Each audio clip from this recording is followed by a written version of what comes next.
part 2 of electric fan conversion, you know, being able to get the AC working, because you can do the electric fan conversion, but the fans will not come on when you're when you demand AC.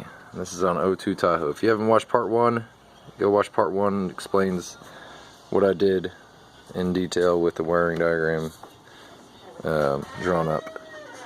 So you got spliced here. Like I said, go watch part 1 if you didn't already do that. And then you got I used my ground. I spliced it into this big wire, which is the main ground for all this. And then the trigger, or whatever you want to call it, right here, that's that green one. So I got the relay sitting over here. I'm going to put it all together. All I gotta do is push this thing down. Sorry if the camera's shaking while I'm doing this.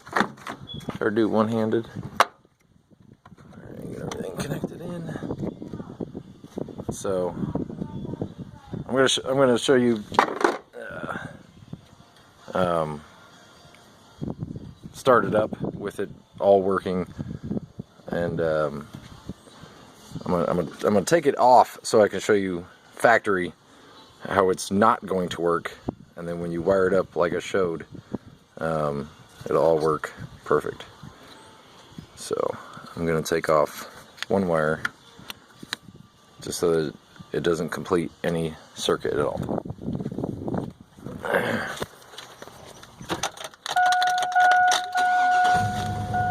So truck's on.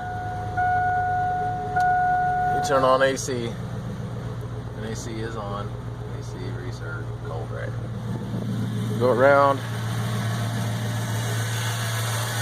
You have the compressor on. I don't know if you can see it.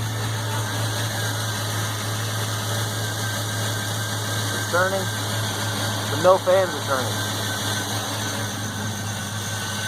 So I'm gonna hook this in.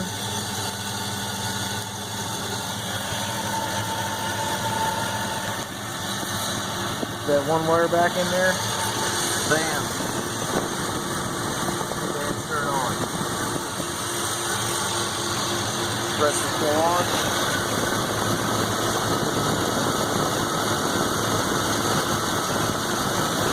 So there you go.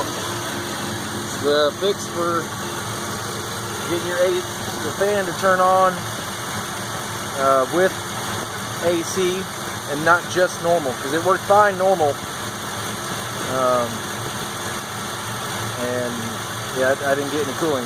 You only get cooling if you're going, if the fans just happen to be on in the summer, then you'll get some cooling, or you're going, you know, 35, 40, somewhere around there, enough air to going across the condenser to get everything to cool off.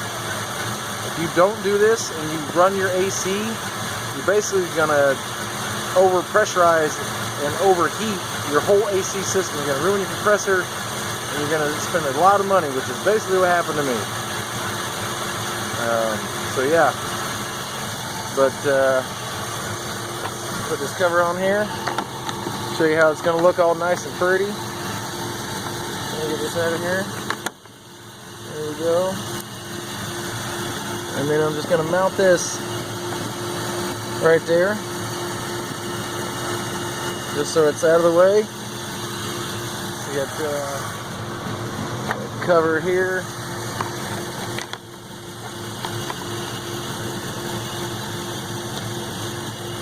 Go in there. Oh, come on. Really? Go in there. There it goes. Cover. We got this cover here.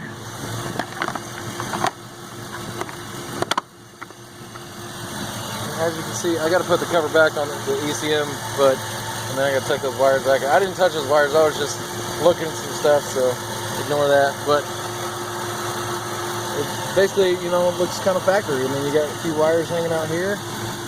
I could tuck those back underneath, to hide them a little better, but just mount the relay right there. You should have zero problem. Then we check our AC. Had it charged by an AC shop.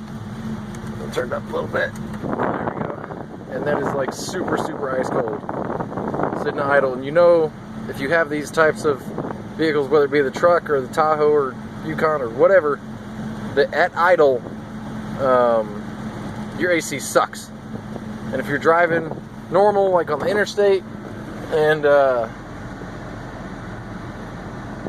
you have the AC on, it's awesome. But as soon as you come to a stop, at a stoplight, all of a sudden you get this swamp ass heat that's just like really, really cold.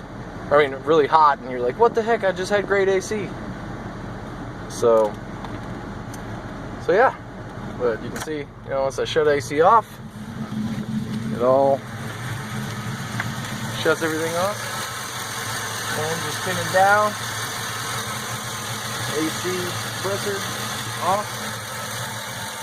It's all working off of the diagram. Here it is if you didn't see it in part 1.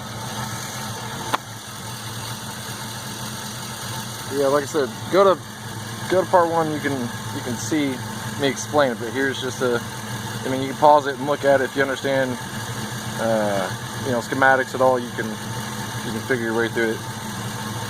But yeah, all right, well, I hope this helps somebody. So have a good day.